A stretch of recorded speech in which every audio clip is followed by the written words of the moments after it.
हरे कृष्णा दोस्तों, आप देख रहे हैं वसुधैव कुटुंबकम चैनल। आज दिनांक 17/5/2024 श्री जानकी रामनवमी की सारे सनातन भाइयों को हार्दिक शुभकामनाएं। आज पूरे विश्व में जितने भी सनातन भाई हैं, श्री राम जी की पत्नी जानकी रामनवमी के रूप में पूरा देश में मनाया जा रहा है। जानकी जी शक्ति स्वरूपा है, उस शक्ति के प्रतीक हैं और उनके शक्ति नारी के एक जवाबदेह होता है नारी। तो माता सीता ने पूरे सनातनी को जो संदेश दिए हैं, आज उसकी जयंती, उनकी पूजन एक विशेष दिवस के रूप में मनाया जा रहा है। जैसा कि आप जानते हैं दोस्त कि वसुधैव कुटुंबकम चैनल यत्र तत्र घूमते रहता है। जहां से सूचना आता है, श्रीमद् भागवत गीता मुफ्त वितरण का कार्यक्रम चलते रहता है। तो मुझे एक फोन आया शेखपुरा जिले के बरबीघा प्रखंड से, ब्लॉक से। वहां एक बहन हमें फोन किए कि हमें श्रीमद् भागवत गीता चाहिए। तो आज मैं बरबीघा शहर में हूँ दोस्त। यह बिहार राज्य में पड़ता है, डिस्ट्रिक्ट शेखपुरा, प्रखंड, ब्लॉक बरबीघा। आप देख रहे हैं कि दीदी स्क्रीन पर बैठे हुए हैं और आज उन्हीं का इंटरव्यू कार्यक्रम हो रहा है और श्रीमद् भागवत गीता प्रदान किया गया है चैनल के तरफ से। श्रीमद् भागवत गीता, जैसा कि मैं बार बार बताता हूँ, इस्कॉन अयोध्या के द्वारा श्रीमती उर्मिला दीदी के सहयोग से प्राप्त होता है। तो दोस्तों हमारा ये कर्तव्य है, वसुधैव कुटुंबकम चैनल का कर्तव्य है कि सनातन का प्रचार प्रसार हो, सनातन में जो भ्रांतियां हैं उसको मिटाया जाए, नर और नारी एक समान किया जाए। श्रीमद् भागवत गीता सनातन की रीढ़ है, जीवन का मैनुअल है श्रीमद् भागवत गीता। पहले लोग कहते थे कि स्त्री जाति को, नारी जाति को धर्म ग्रंथ पढ़ने का नहीं होता है, जो कि मिथ्या था, वो गलत है, वो मिथ्या प्रचार था। धर्म ग्रंथ तो सभी को पढ़ने का है। और इसी क्रम में खास करके किसी बहन का फोन आता है तो सबसे पहले मैं वहां से भागवत गीता पहुंचाने का कार्य करता हूं। इसी क्रम में एक दीदी के पास आया हूं। अब इनसे आगे का बातचीत, इंटरव्यू कार्यक्रम शुरू होता है। दोस्तों जैसा कि आप देख रहे हैं कि एक दीदी जो एक कुशल गृहिणी है, तो अब मैं आइए इनसे पहला सवाल, आप अपना परिचय दें। मेरा नाम अनीता कुमारी है और मैं बिहार की शेखपुरा जिला की बरबीघा की रहने वाली हूँ और मेरा मायका लखीसराय जिला के अभयपुर में पड़ता है जी। और मेरे पिताजी का नाम स्वर्गीय नंद किशोर प्रसाद सिंह है और माता जी का नाम निर्मला देवी है और मेरे ससुर जी का नाम स्वर्गीय शिवशंकर सिंह है और मेरी सासू माँ का नाम राधा देवी है और मेरा भाई झारखंड पुलिस में है। आपके पति देव का नाम और वो क्या करते हैं? मेरे पतिदेव का नाम सुबोध कुमार है और वो इलेक्ट्रिसिटी विभाग में कार्यरत हैं। जी जी। आपका गोत्र क्या है? मेरा गोत्र मोदगल है। अच्छा, और जहाँ ससुराल हुआ वहाँ उनके पतिदेव का गोत्र कश्यप गोत्र है। कश्यप गोत्र है। आपके शादी के लगभग कितने दिन हो गए हैं? मेरा शादी का 16 साल हो गया। कितने बाल गोपाल हैं आपके? 2 बच्चे हैं मेरे। 2 बच्चे? कितने लड़के कितनी लड़की? एक लड़की और एक लड़का है। एक लड़की और लड़का है। दोनों पढ़ते हैं? हाँ, पढ़ते हैं। आपकी शिक्षा कहाँ तक हुई है? मेरी शिक्षा ग्रेजुएशन तक किए हैं। ग्रेजुएशन तक किए हैं। अच्छा, आपका धर्म क्या है? आप किस धर्म को मानते हैं? हम सनातन धर्म को मानते हैं। आपकी जाति क्या हुई? मेरी जाति स्त्री जाति है। वाह, स्त्री जाति है।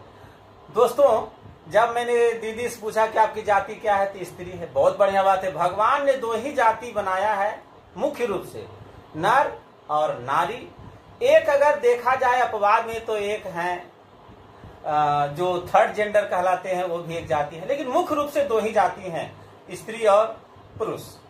तो दोस्तों अब मैं आगे का कार्यक्रम फिर मैं करता हूं। अगला प्रश्न अब मैं पूछना चाहता हूं कि आप अपने जीवन में कौन कौन सा त्योहार मनाए हैं, जरा उसके नाम कुछ बताएं। मैं अपने जीवन में नवरात्रि का त्योहार और मंगलवार का व्रत, प्रदोष व्रत और सोमवारी व्रत और तीज का व्रत सब करती हूँ। सब करते हैं। अब अगला प्रश्न है दीदी की श्रीमद् भागवत गीता जो आप अपने हाथ में लिए हुए हैं, चैनल की तरफ से दिया गया है, ये हमारे जीवन में क्यों जरूरी है या जरूरी नहीं है? ये इसलिए जरूरी है कि कर्म के प्रति सही रास्ता दिखाता है। ठीक। बड़ों का आदर करना, माता पिता की सेवा करना और बच्चों को अच्छी शिक्षा देना, अच्छी बातें सिखाना जी, ये सब ये भगवत गीता हमें सिखाता है। वाह वाह वाह वाह। सनातनियों दोस्तों, दीदी देखिए कितनी अच्छी बात कर रहे हैं कि श्रीमद् भागवत गीता हमें संस्कारवान बनाता है, हमें अच्छा बुरा निर्णय की पहचान कराता है, हम जीवन में कैसे आगे बढ़ें, हमारा सनातन धर्म जीवन में आगे कैसे बढ़े, ये श्रीमद् भागवत गीता हमें सिखाता है। दीदी जो एक एक बात बोल रहे हैं वो जीवन में उतारने लायक है और आगे बढ़ना है इससे। अब मैं दीदी से अगला प्रश्न पूछता हूँ। अगला प्रश्न है दीदी की भगवान श्री कृष्ण सुदर्शन चक्रधारी से हम क्या सीख सकते हैं, वो हमारे जीवन के लिए कितना प्रेरणादायक है? थोड़ा भगवान श्री कृष्ण के बारे में दो चार शब्दों में बताएं। हम भगवान श्री कृष्ण के बारे में यही कहना चाहते हैं कि वो गुरुजनों के प्रति, माता पिता के प्रति बहुत ही सजग थे। सजग थे। और मित्रता के प्रति उसने सुदामा से मित्रता करके बहुत ही अच्छी मिसाल कायम की है। जी जी जी। और कृष्ण अच्छे और बुरे सभी को सिखाते हैं कैसे अच्छे कर्म किए जाते हैं और कैसे खराब कर्म किए जाते हैं, यानी इसीलिए अच्छा कर्म सिखाते हैं। अच्छा कर्म सिखाते हैं, यानी श्री कृष्ण हमें बुरे कर्म और अच्छे कर्म में भेद करना सिखाते हैं। कौन क्या अच्छे कर्म है वो हमें सिखाते हैं। तो ये हमें जीवन में उतारने लायक है, इसमें कोई डाउट नहीं है, नो डाउट। तो दोस्तों अब मैं अगला प्रश्न की ओर चलेंगे। अगला प्रश्न है दीदी कि ऐसा देखा गया है कि अधिकतर सनातनी के घर में, जो सनातनी नहीं भी है उनके घर में भी देखा गया है तुलसी जी की पौधा है, तुलसी जी के पेड़ हैं। मैंने आपके घर में भी देखा, आप पूजा कर रहे हैं, तुलसी जी को जल अर्पण कर रहे हैं। तो तुलसी जी की पूजा करना क्यों जरूरी है, माने उनकी क्या महत्ता है, कुछ हमको बताएं, हमारे दर्शकों को बताएं। तुलसी जी का पौधा औषधियों से संपन्न है और इससे ऑक्सीजन भी मिलता है और सर्दी खांसी होने पर इसका काढ़ा बनाकर पीने से रोग बीमारी से मुक्ति मिलती है। इसीलिए तुलसी जी का पौधा हर घर में होना चाहिए और इसकी पूजा होनी चाहिए। जी जी जी जी, वाह। दोस्तों आप भी अगर अपने घर में तुलसी जी पौधा नहीं लगाए हैं तो आप लगाएं, ये औषधीय गुणों से भरपूर हैं और ऑक्सीजन बहुत मात्रा में देते हैं, प्रकृति के लिए भी लाभदायक है, पूरे प्राणी जाति के लिए लाभदायक है। तो दोस्तों आप लोग भी लगाएं तुलसी जी के पौधा। अभी वर्तमान समय में हालांकि पहले के अपेक्षा अब बहुत कमी आई है, लेकिन फिर भी दूर दराज गांव के इलाकों में, सुदूरवर्ती इलाकों में ऐसा देखा गया है कि माता पिता अपने बच्चों के साथ ये मेरा बेटा है, ये मेरी बेटी है, ये कह करके छोटी छोटी भेदभाव करते हैं, कहीं कहीं तो बड़ी बड़ी भेदभाव करते हैं, पढ़ाई लिखाई में, भोजन पानी में, रहन सहन में। तो क्या ये अच्छा है भेदभाव या नहीं अच्छा है? इस पर आपका क्या विचार है?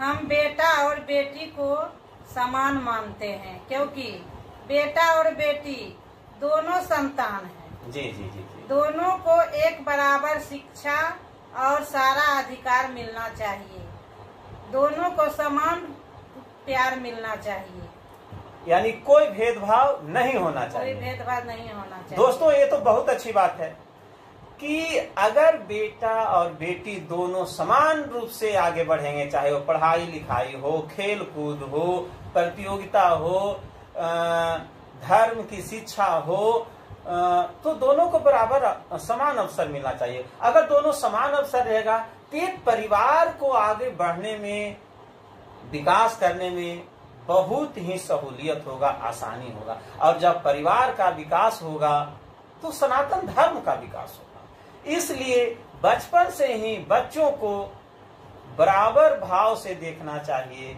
बच्चे को अच्छी संस्कार देना चाहिए और श्रीमद् भागवत गीता जरूर पढ़ने के लिए प्रेरित करना चाहिए। सप्ताह में कम से कम 2 दिन तो जरूर बच्चों के साथ मंदिर जाना चाहिए और भेदभाव तो बिल्कुल नहीं होना चाहिए। इसलिए मैं इनकी बातों से 100% मैं सहमत हूँ। चूंकि आज जानकी रामनवमी, जानकी जी स्त्री और जिनका इंटरव्यू ले रहे हैं आप भी स्त्री, तो स्त्री के बारे में कुछ बताएं। हम स्त्री के बारे में यही कहना चाहते हैं कि स्त्री सरस्वती भी है, लक्ष्मी भी है, दुर्गा भी है, सभी रूप में स्त्री है। इसीलिए हर घर में स्त्री का सम्मान होना चाहिए, हम यही कहना चाहते हैं। दोस्तों सनातनियों, अब मैं इस इंटरव्यू को अंतिम पड़ाव की ओर ले चलता हूं और एक आखिरी प्रश्न, आखिरी सवाल, उस पर दीदी का मंतव्य जानना चाहूंगा कि एक स्त्री का धर्म के प्रति क्या कर्तव्य है और सीधा सीधी एक स्त्री का क्या कर्तव्य होना चाहिए जिससे हमारा परिवार धर्म का विकास हो। इस पर मैं इनका मंतव्य जानना चाहूंगा। हम स्त्री के बारे में धर्म के प्रति यही कहना चाहते हैं कि हर घर में स्त्री को पूजा पाठ करना चाहिए जी। और परिवार के प्रति, सभी के प्रति प्रेम भावना रखनी चाहिए जी। पति की इज्जत करनी चाहिए, बच्चों को अच्छी बात सिखानी चाहिए, बड़ों की आदर करना सिखाना चाहिए। जी जी। यही हम स्त्री के प्रति कहना चाहते हैं और धर्म के प्रति जी। तो दोस्तों, अब मैं अपनी वाणी को विराम देता हूँ। वसुधैव कुटुंबकम चैनल पर आने के लिए श्रीमती अनीता देवी को बहुत बहुत धन्यवाद देता हूँ कि इन्होंने साहस किया और एक मजबूत इंटरव्यू इन्होंने पेश किया। मैं इनके लिए बहुत बहुत धन्यवाद। हरे कृष्णा हरे राम, जय जय श्री राम, जय जय श्री राम। धन्यवाद सर।